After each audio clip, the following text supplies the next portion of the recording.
Why are we obsessed with building skyscrapers? We're just like, yeah, let's see if we can do this. Like, hey, can we make buildings go more up? The higher up you go, the closer you are to the birds.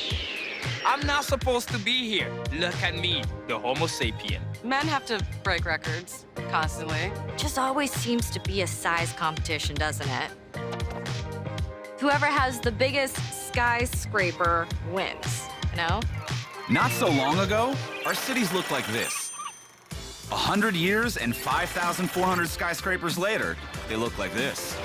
Today, we're building skyscrapers around the world, collectively at something like 26 feet every hour. As long as it just keeps going up that fast and doesn't come down equally fast, I think we're okay. Skyscrapers have transformed the world we live in. They literally and figuratively are bringing the world closer together. Urbanization is probably the most important social and economic phenomena in human history. They've inspired our imaginations. Who's to say what's too tall? You ever watch the sunset on top of the Empire State Building? It's breathtaking. And they've stoked our darkest fears. I mean, King Kong did not climb a house, he climbed the Empire State Building.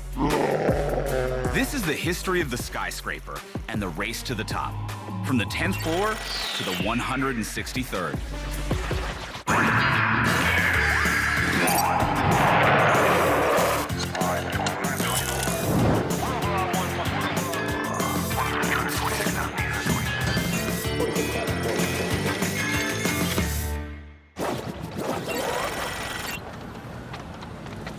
How tall do I think a skyscraper is? Probably like 200 feet? Skyscraper needs at least 100 feet, right? I'm gonna say 500 feet. 1,000 feet is what I'm gonna guess. The question about what is the height that makes a skyscraper is a debatable question. The word first was used to mean a building that was 10 stories or more. Today, most experts would agree that a skyscraper ain't a skyscraper unless it's at least 492 feet high. If we were to stack all 5,400 skyscrapers on the planet, one on top of the other, they would reach 4 times as far as the International Space Station. But our dream of touching the sky is nothing new.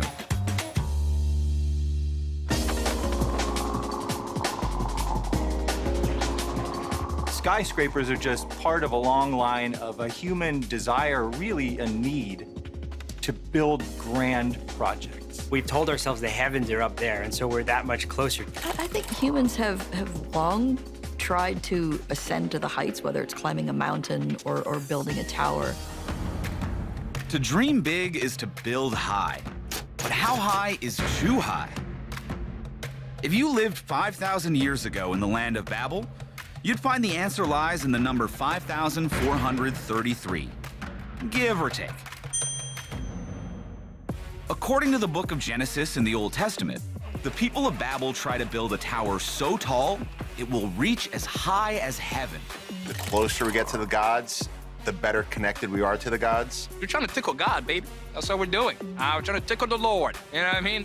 Scripture describes a tower precisely 5,433 and a bit cubits high, making it 3 times taller than the tallest skyscraper today. See, now I'm concerned. Like, these are people trying to go to heaven without earning the right to. You want to knock on God's bathroom door? Stop.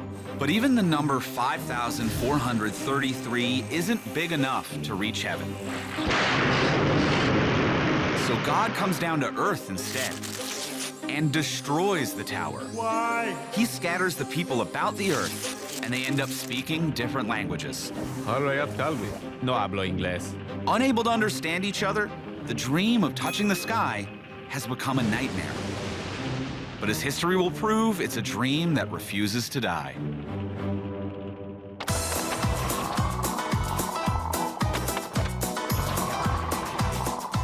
Ever since people began building, they've been building things taller and taller.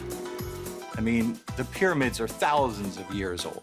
Those were built to impress. The pyramids at Giza, Gothic cathedrals, Eiffel Tower, these huge structures are built to make an impression but they're not meant for actual human habitation or regular use. Humans were originally hunter and gatherers, and so, basically evolved to work, live, eat, play on the ground.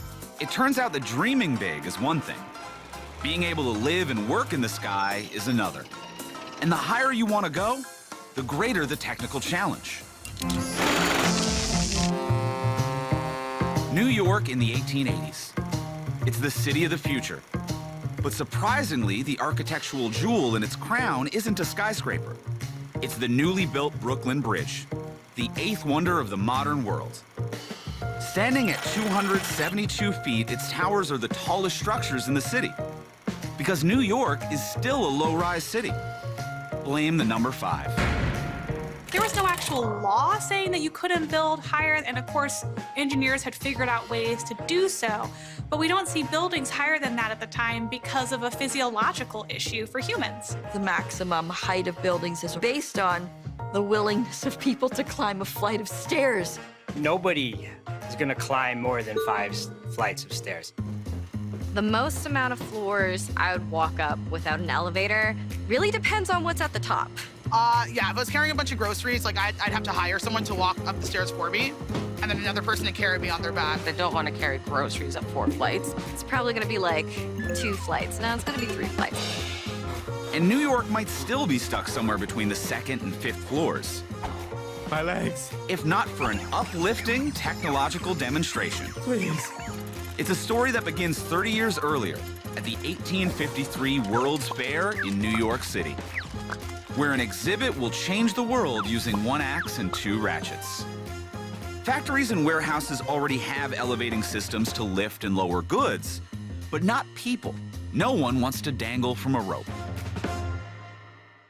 Now, there were lifts that could hoist goods and supplies up many stories with a rope, and pulley system. That existed for a long time before there were elevators. Problem was, what if the rope breaks? Oh my God, that would be so scary. I would just be regretting all of the decisions that led me up to that point. I would be terrified. I'm claustrophobic, actually, so that would be bad. Panic, have trouble breathing, might pee myself a little bit. I'm a screamer and attempt to projectile vomit when I'm scared. So it's not gonna go well for anybody that is in the elevator, including myself. If you think going into this elevator is endangering your life, you're not gonna do it.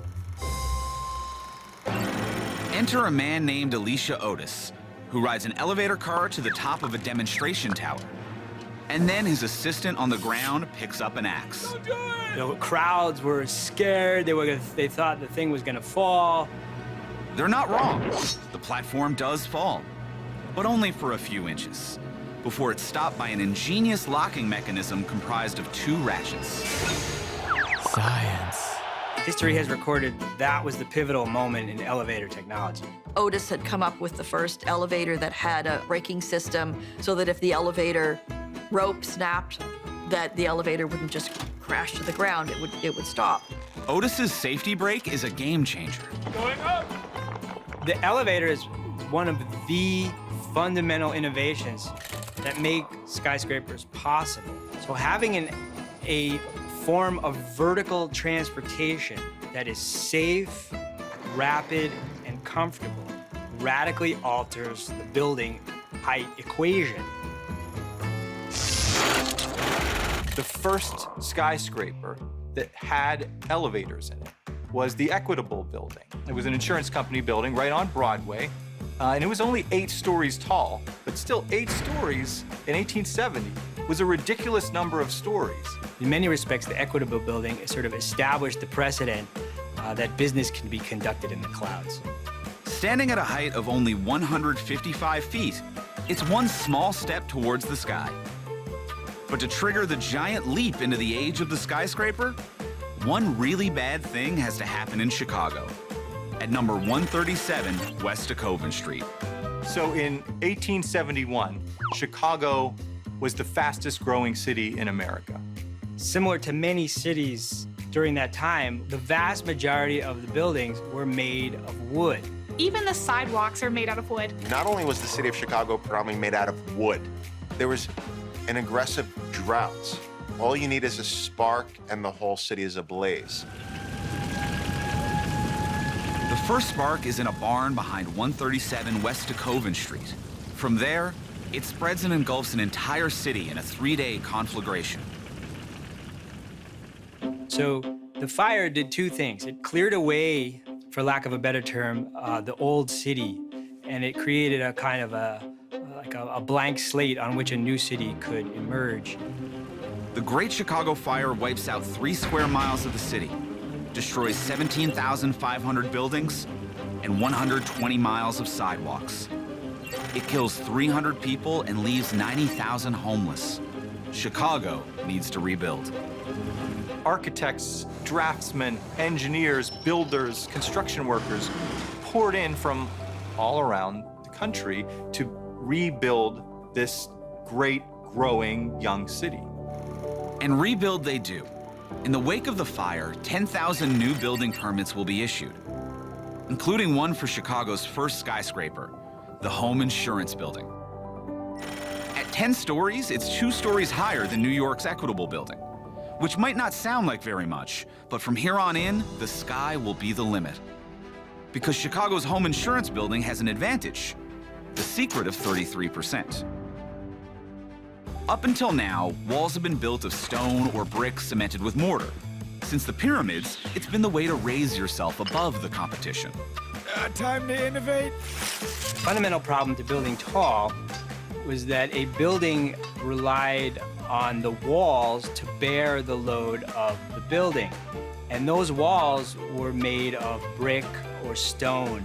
The problem with load-bearing masonry walls is that as you go taller, walls have to get thicker and thicker and thicker on the bottom floors. And this creates several problems. The medieval Italian town of San Gimignano is famous for its towers. They were built as displays of wealth and status, which is all they were good for. It doesn't really allow for a whole lot of light to get inside it. And other than being tall, it's not terribly useful. As the walls get thicker, your rentable space on the inside gets smaller and smaller. One young Chicago architect has a bird brain solution. William LeBaron Jennings' inspiration is a book and a birdcage. Tweet, tweet. And the birdcage is made of these very skinny pieces of metal, but that nevertheless was able to support a stack of heavy books. The idea was by adding iron inside the masonry wall, you could reduce the weight of the building by reducing some of the masonry that was needed. Once your building doesn't need to be held up by its exterior walls, and instead can be held up by steel cage or framework or skeleton, that allows a lot more space for windows, and that, crucially, allows a lot more light. And suddenly, bing, in his mind came this eureka moment of, I can build a skyscraper. I think that's a great story, so I'm not going to say whether it happened or it didn't happen. Jenny's 138-foot home insurance building is made possible by a steel frame structure 33% lighter than traditional masonry. That metal steel skeleton has really been one of the hallmarks of what is a skyscraper. In the race to the top, it's advantaged Chicago. But New York has its own secret weapon, the 5 and dime.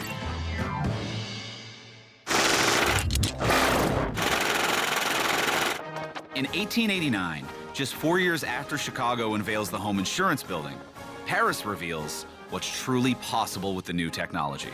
The Eiffel Tower becomes the tallest tower in the world, breaking the 1,000-foot barrier. One of the early sightseers is Frank Woolworth, the 5 and dime king. He starts out as a potato farm, and then he goes onto the Eiffel Tower, and he loved the Eiffel Tower. So it wasn't very hard to convince him when he came back to America to build the world's tallest skyscraper. And people flocked to it. It was the Woolworth building in New York. When it opened in 1913, they called it the Cathedral of Commerce. Unveiled in 1913, it cost $13.5 million and was paid for in cash. Standing at 792 feet, it was the highest office building in the world, and America's skyscraper frenzy was set for liftoff.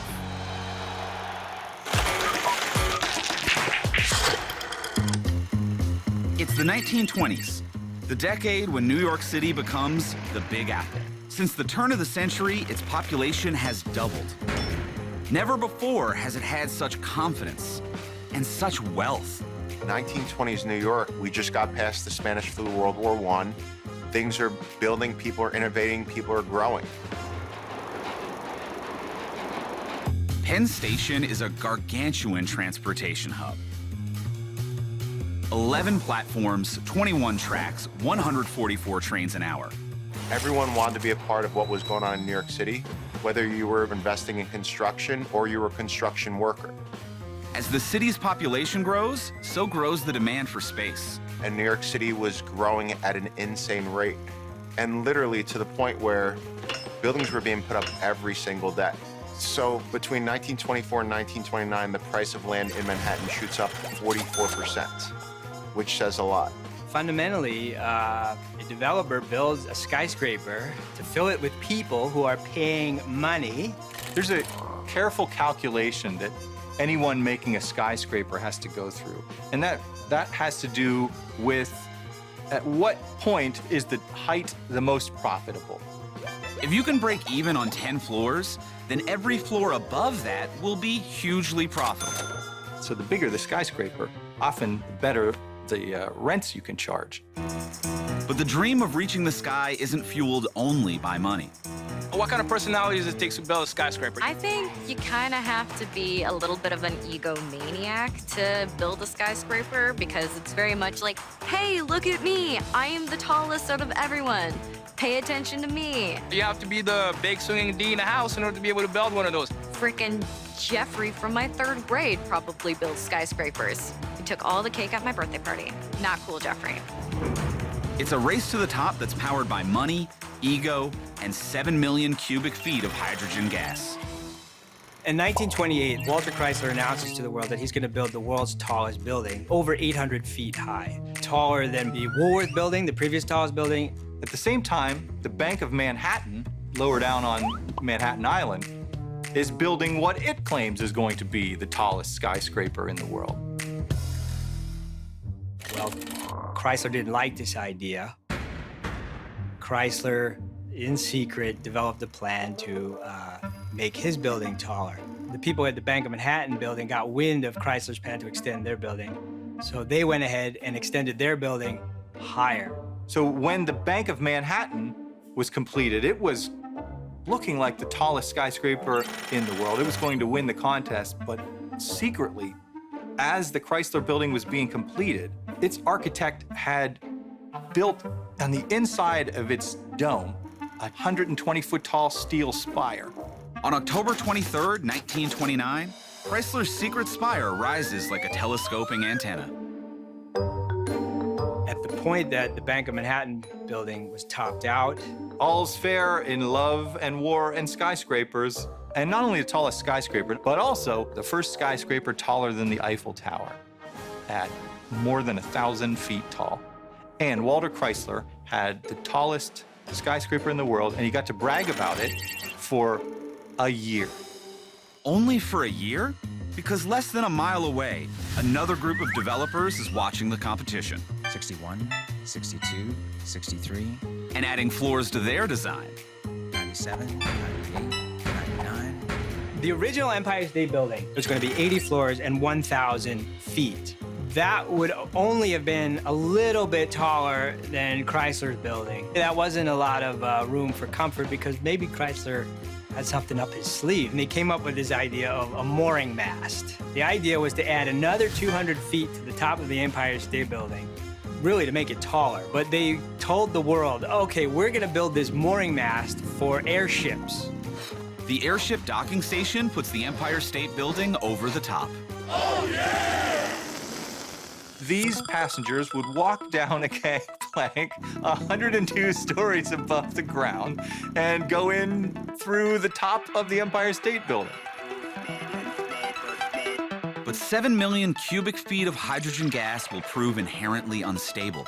Just 6 years after the Empire State Building opens, the Hindenburg explodes in New Jersey, killing 36, and the dream of airships over Manhattan.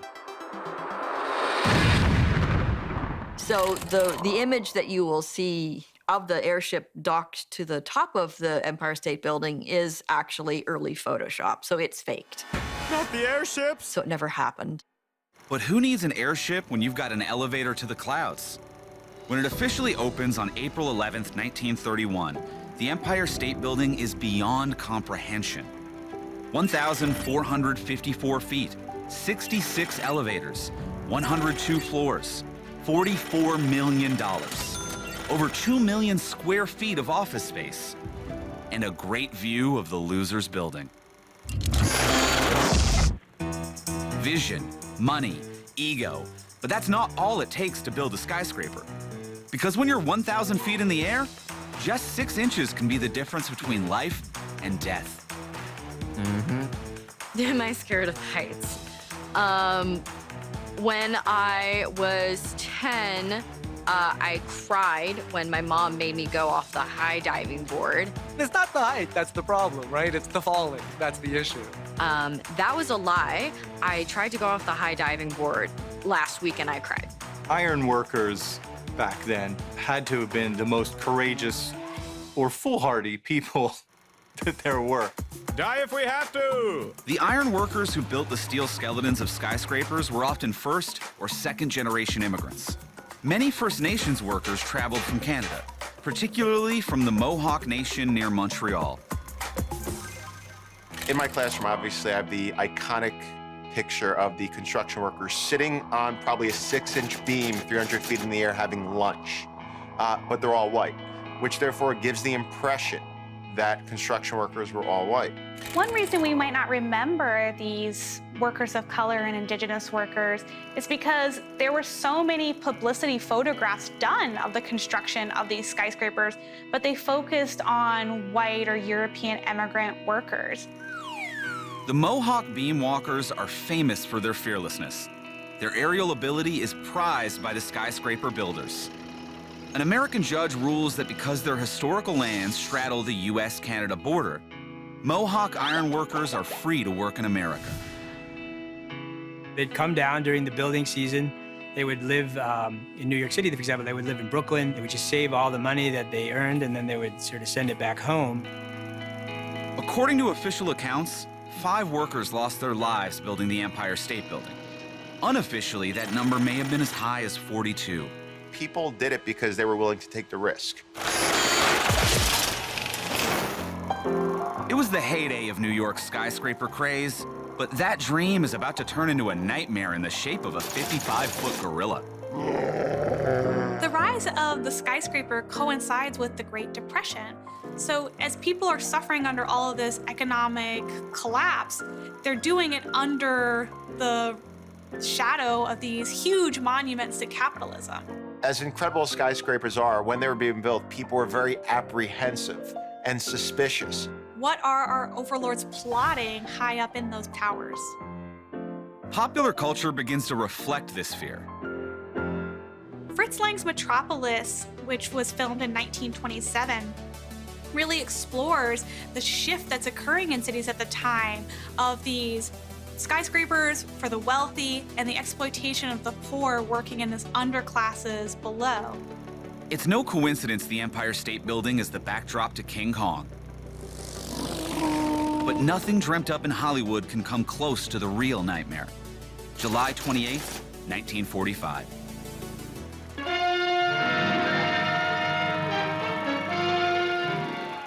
The Empire State Building, like all New York, was hidden by fog as a Mitchell bomber trying to reach Newark Airport crashed into the tallest structure in the world. It's a horrifying moment in the city's history. America's still at war with Japan in 1945, and you have this iconic skyscraper hit by one of its own bombers. It's such an irony. After After the war, the GIs return. There's a boom in jobs, wages, and babies. And the demand for office space skyrockets. Developers spy an opportunity, fueling a second skyscraper boom, one that relies on an 80-foot-high bamboo pole. Profit margins are key, and the skyscraper's traditional steel skeleton is beginning to show its limitations. There's a column, and the bigger the building, the more columns. So the floor plates were not open, they had columns in them. The amount of leasable floor space is being compromised. A new technical solution is required. Enter Fazlur Rahman Khan. Many people consider him kind of like the Einstein of structural engineering. His innovation was to come up with new ways to build tall buildings in a much more efficient manner. Khan grows up in a Bangladeshi village surrounded by bamboo forests.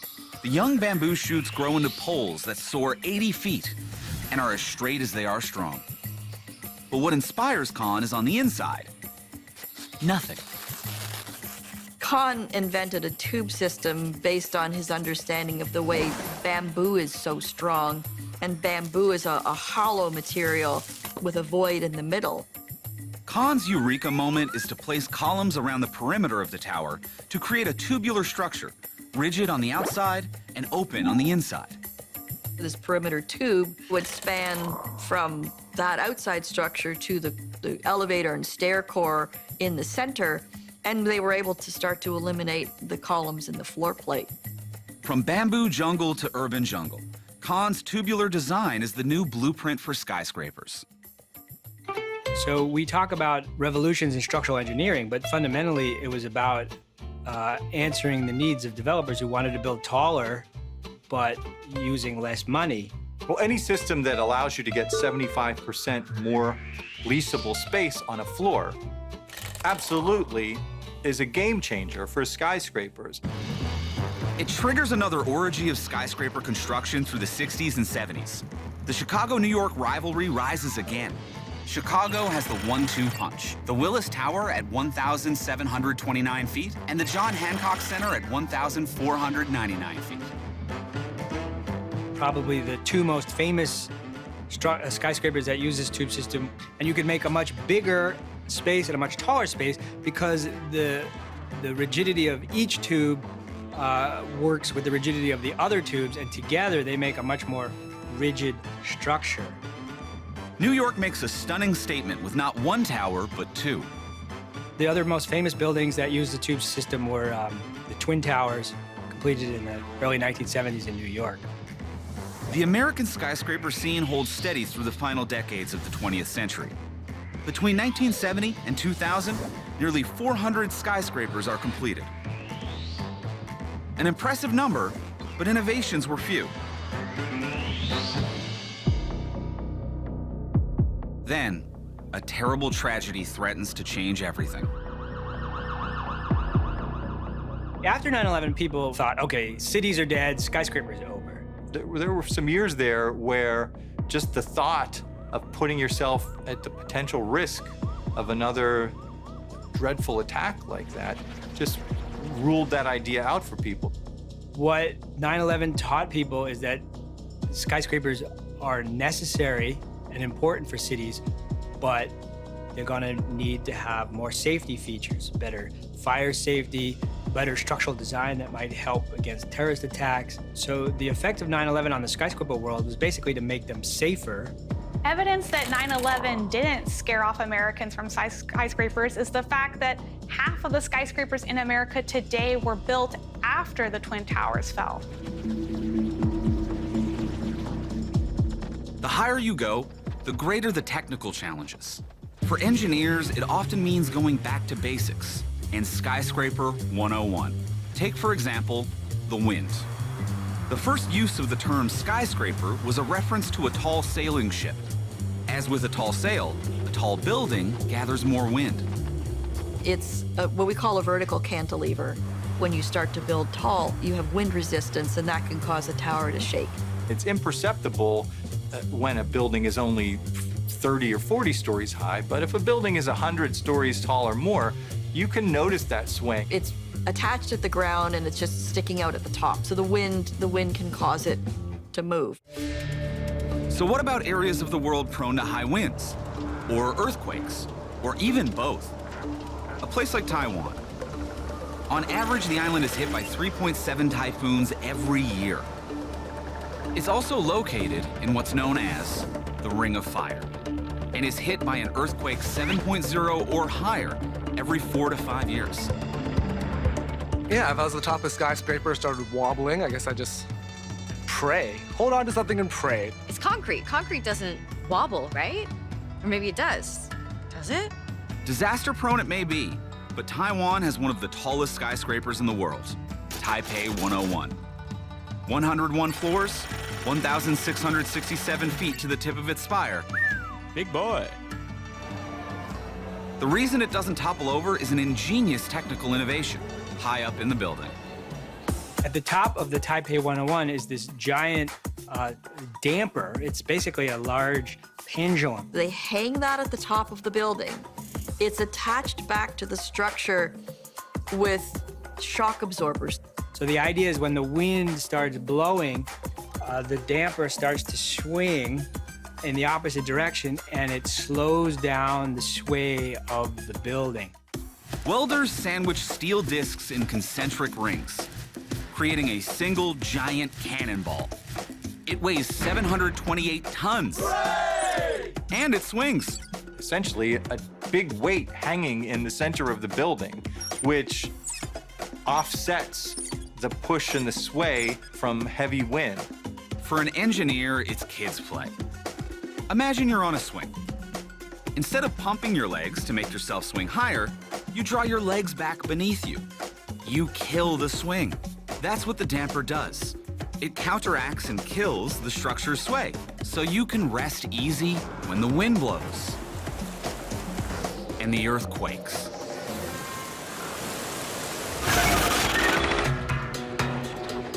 Technical innovation is making the dream of living in the sky a reality. Or if you're in China, 1 billion dreams. In China, since the 1970s, we've been seeing this huge movement of people from rural areas to urban areas seeking economic opportunity, something that we saw in Europe in the previous century. Over 1 billion people will move from rural into urban areas over the next 20 years. It's an unprecedented mass migration, and it promises to be vertical. In 1979, 4 out of 5 citizens of mainland China live in rural areas. By 2020, over half of the population lives in a city. Mainland China didn't have any skyscrapers for most of the 20th century. They got their very first one in 1976. This is Shanghai in 1987. This is Shanghai in 2013. Today, 10 of the tallest 20 skyscrapers in the world are in China. And 6 more of them are under construction. So within a couple years, China will have 16 buildings in that top 20 skyscrapers in the world.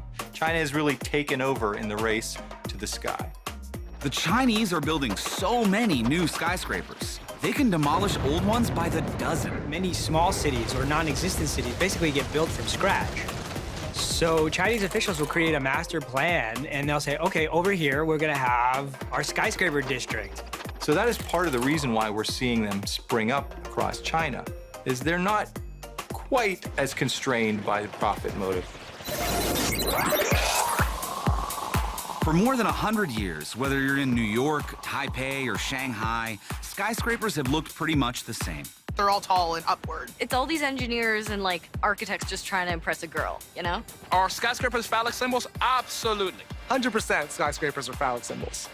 But that's about to change, thanks to the number 360. In 1958, women represent only about 1% of registered architects. By 1988, it's up to 4%. One of these female architects is Zaha Hadid.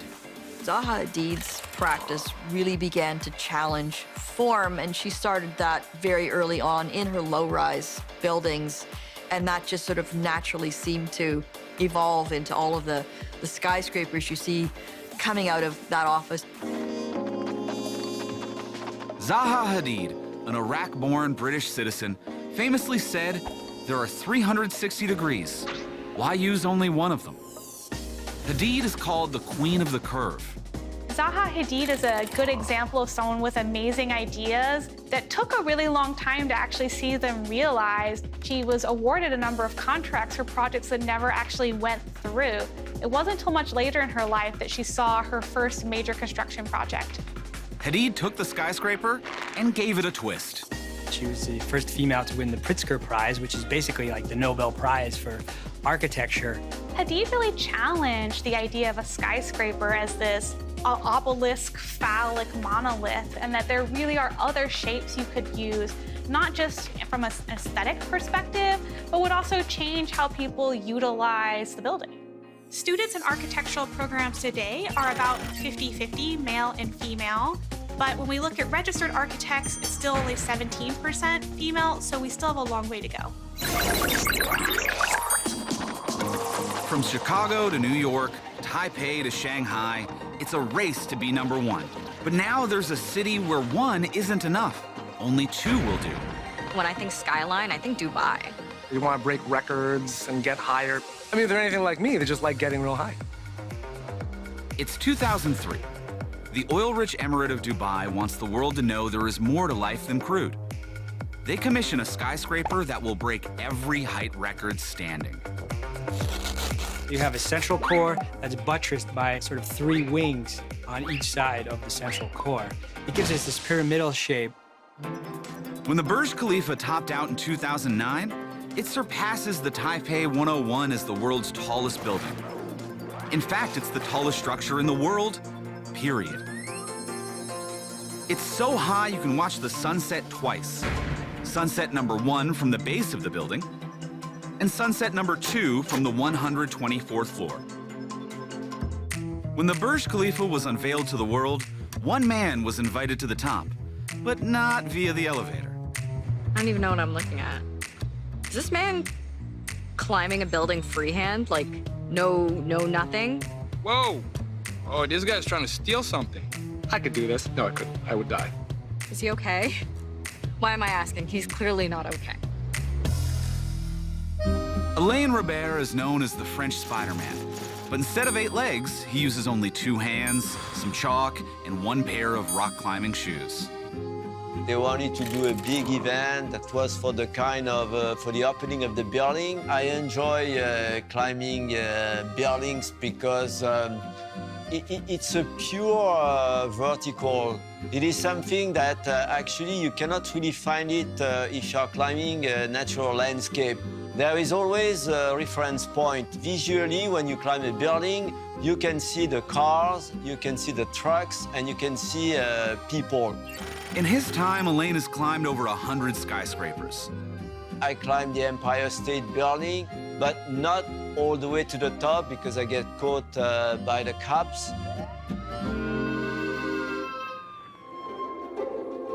It might look like Alain's 1 in a million, but he's actually 1 in 3. That's how many of us are afraid of heights, including, surprisingly, Alain. Everybody is afraid of height. It's not that you're afraid to fall, you're afraid to die. I guess, not I guess, I know, my love for climbing was bigger than my fear of height. I'm one of those 3. I'm deathly afraid of heights. I cannot look over a ledge without having some sort of panic attack. The race for the sky has been driven by a series of astonishing technical breakthroughs. Honestly, I don't think we'll ever hit this idea of too tall, and the reason is because of the technology. But what if that technology becomes out of date? Like 169 years out of date? Right now, all of the elements of the technology, except one, are in place to create a mile-high skyscraper. The invention that made the skyscraper possible is now the holdup. The only thing that we're missing right now in terms of the technology is the elevator. So elevator salesmen have their jokes. Ask me how business is doing. How's business, Nick? It has its ups and downs. Dun-dun-dun. Alicia Otis introduced the passenger elevator in 1853. 169 years later, his invention will make or break the next big thing. In 2013, the Kingdom of Saudi Arabia begins construction of the Jeddah Tower. Planned to be over 1 kilometer or 3,000 feet high, this is an ultra skyscraper. But to get that high, you've got to go back to the elevator drawing board. An elevator car weighs 3,500 pounds. Its passengers weigh 3,500 pounds. That's 3.5 tons. The steel cable that lifts the car weighs 1.78 pounds per foot. A vertical run of 3,000 feet will yield a cable that weighs 2.7 tons. That's a total of 6.2 tons. Well, the problem is that if you had a steel cable stretched a kilometer, it would stretch. It's not a stable mechanism. It's a new technical challenge to overcome. One solution is to replace the steel cable with carbon fiber ribbon, which is 80% lighter.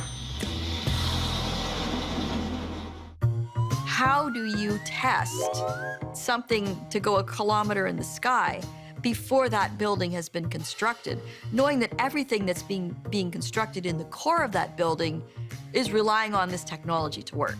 The quest to build taller forces elevator engineers to go deeper. So what they did was to construct a test pit down into the earth. One company constructed its test facility in an active limestone mine. It's the only one in the world that can test over 984 feet vertical. With an elevator traveling over 40 miles per hour, you need that much distance to ensure a smooth ride from liftoff to arrival. But there may be another solution. Instead of a 3,000-foot cable, what if there was no cable at all? The big problem with building tall is you can't just have one elevator going from floor 1, 2, 3, 4 up to 300, 400, and so forth. You need different shafts and express elevators and so forth. Sooner or later, your ground floor has almost no room for offices or apartments anymore. It's just elevators.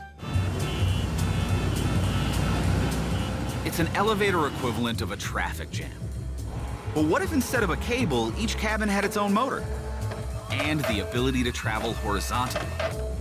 Elevator cabins would be more like passenger vehicles, able to move independently and allow other cabins to pass.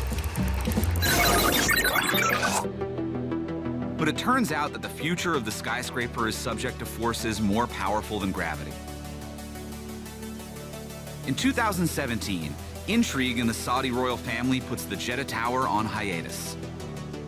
The planned kilometer-high building is a 328-foot stump. And in the skyscraper capital of the world, Chinese President Xi Jinping declares a moratorium on buildings over 1,640 feet. And then this happens. The COVID pandemic's really put a giant question mark on the future of skyscrapers. Now that employers have recognized that employees can work from home, they don't really need these big commercial leases in skyscrapers. When the Empire State Building opens for business in 1931, it features an astonishing 2 million square feet of office space. In 2021, 40% of its tenants are reportedly exploring hybrid work options. That's not the only problem facing the modern skyscraper. Just ask 600 million birds. Skyscrapers are clearly unnatural, but they're particularly dangerous for birds, especially at night, because they're attracted to the light, don't realize that they're flying into something. So skyscrapers kill around 600 million birds in the US every single year, and the city that's the greatest offender is Chicago because it lies on some major bird migratory routes. Meanwhile, the carbon footprint of the concrete industry is considered one of the world's worst.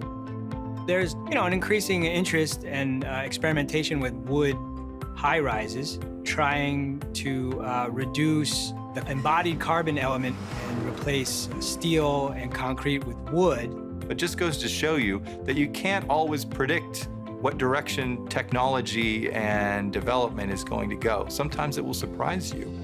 For as long as there have been human beings, there's been the dream of reaching for the sky. The history of skyscrapers is the history of American cities. Skyscrapers grew up just as America's cities grew up.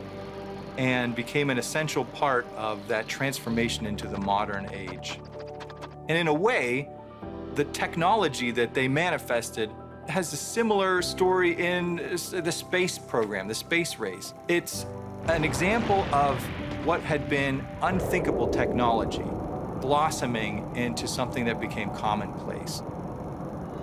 Because I'll be honest, if I could, I wouldn't go to space. I would want to build the biggest building in New York City because I feel like they forget about your space trip if you're a billionaire, but that building will be there forever.